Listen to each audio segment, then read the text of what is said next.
So the first thing I'm going to do is locate my breaker box. Hello, gents. Find the breaker that says anything to do with AC, which would be air conditioner. We go ahead and flip those breakers off. More than likely, your HVAC system is going to have a switch located somewhere in the proximity of your HVAC box.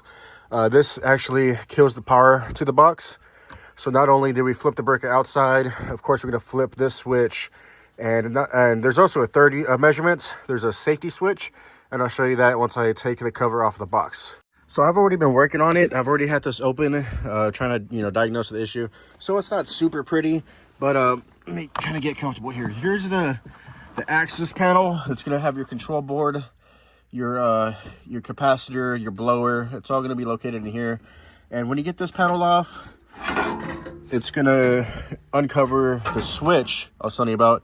I already got a screw out of here. That's why it looks a little crazy. Like I said, I was already in here kind of diagnosing some stuff. But here's the safety switch. Whenever the panel's off, it opens the switch. And this is also another method used to kill the parts of the unit. So in total, that's 3 things. Making sure we're not going to kill ourselves today. We got the breaker, we got the light, we got the switch up there somewhere, we got the safety switch, so we should be safe. Anyways, this is the blower. Motor is actually on the bottom side of that. Over here we got our capacitor. This is the control board. Everything is MY unit. It's an Amana unit.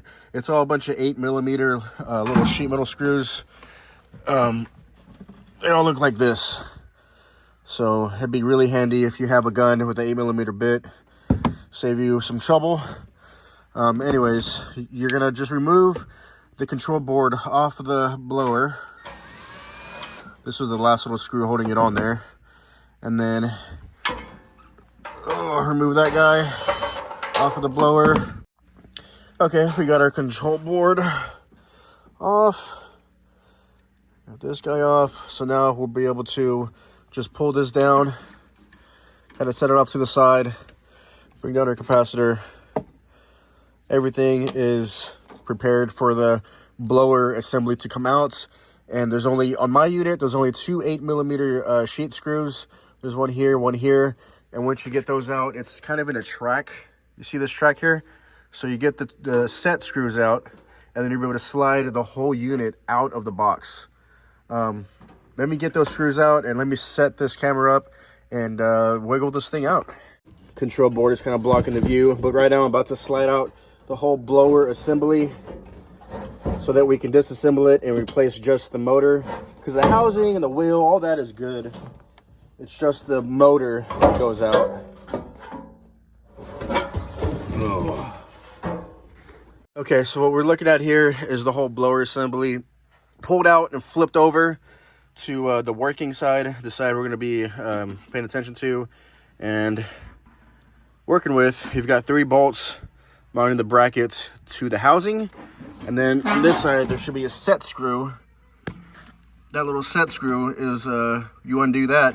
That's going to allow the shaft to slide out through the wheel.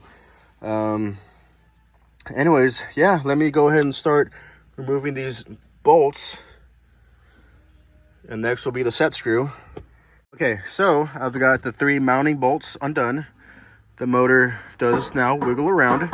So now I'm going to flip it. I'm going to undo that set screw, which will hopefully allow that shaft that's a part of the motor, it's going to come up. And it's probably going to be pretty dirty, corroded. I brought some, I call it Scotch-Brite, like a scuffing pad to clean up the shaft and maybe help it come through the wheel. Depending on how old your housing is and your motor, that might be kind of hard to get that shaft out of the wheel. It might be kind of corroded and seized in there. So let me flip this over. I brought some WD-40 to help break it free.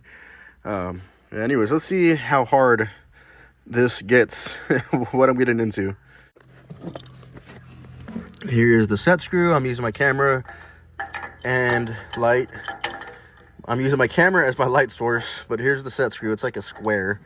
I'm gonna use some adjustable pliers to break that free.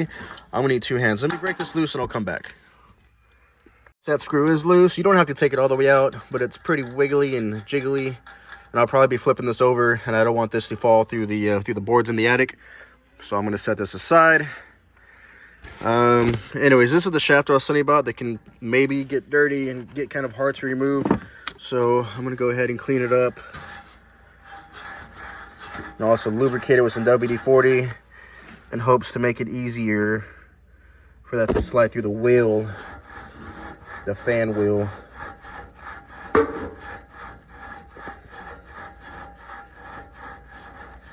And then after I get this shaft out of the wheel, it's gonna be time to work on the wiring, which I'm just gonna basically look at the wires that I'm doing and replicate that with the new motor because it's the same wires.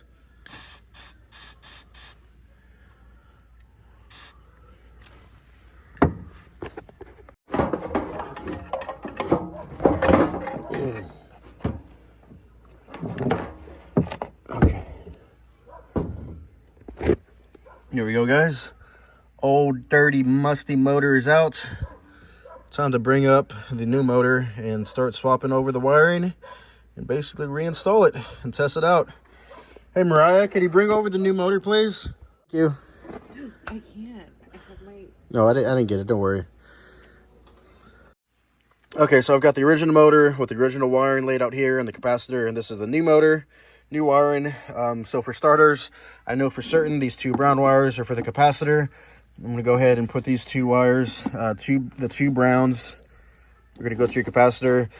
Like, for example, this black, blue, red here. So I'm just going to unplug the black, blue, red, plug in the black, blue, red. I'm just replicating what I'm undoing. All right, and this was like a ground. It goes to the back of the blower motor housing. Yeah, let me kind of go through this step by step because some people might get kind of intimidated by wiring. But I seem to have good memory of where crap goes. So, all right, I'm going to start with the capacitor. All right, capacitor is plugged in to the new motor. Now I'm going to do black, blue, red. I'm going to unplug these and plug in the new black, blue, red. Just copy.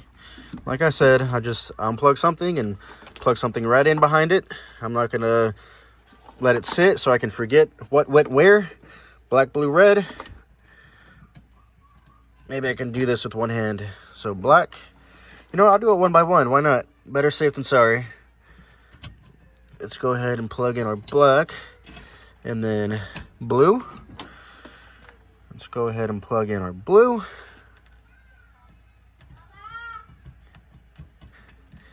And then red. Sorry, my kids are screaming in the background. Red is next.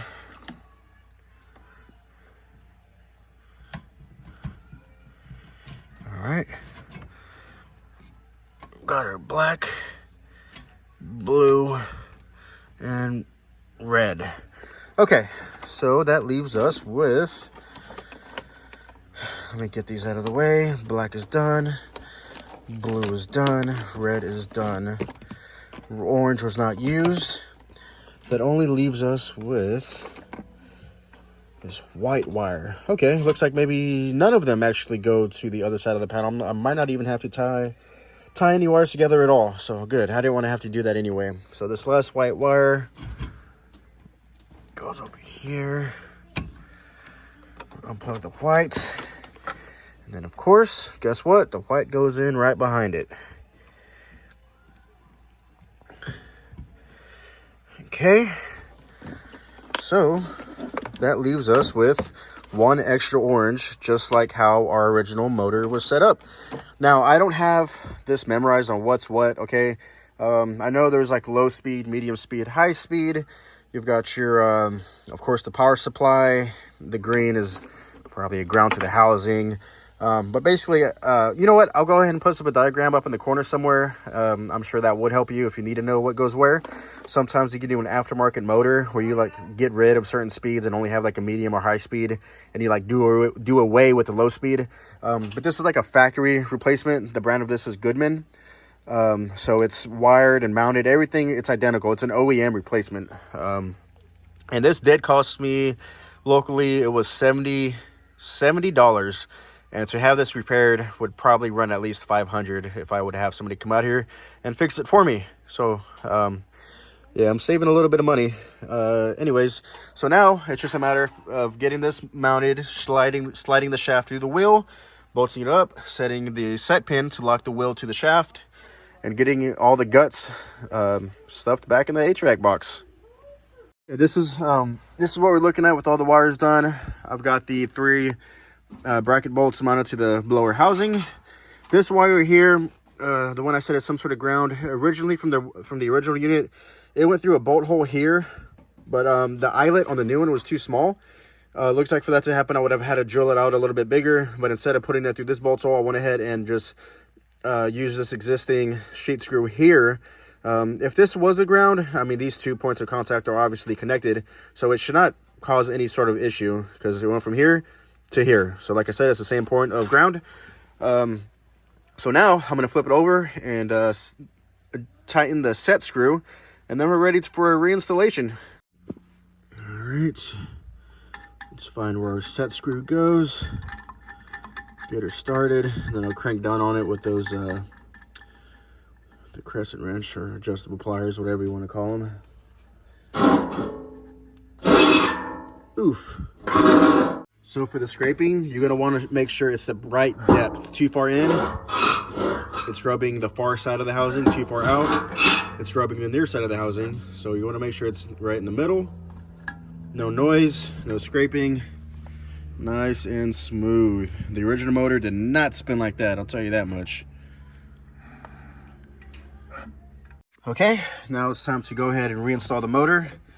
I've got all the wiring done. I've got the set screw set, got the capacitor hooked up. There's pretty much nothing else to do but to slide the blower assembly back in place. Make sure it's in the channels right here, these 2 little tracks, and then once you get it in position, you're going to put a couple sheet screws to lock it in place, and then literally just reverse order. I'm going to screw in the control board, secure the capacitor, put the panel on, flip the switch. Actually, I'll save the switch for last. I'll flip the breaker and I'll do this last because I want to be up here and make sure everything's working. It powers up as it should. Let me get this reinstalled and give her a test drive and see how she does.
Okay, so we've got the panel on. I'm switching the power on here. The breaker's already been flipped.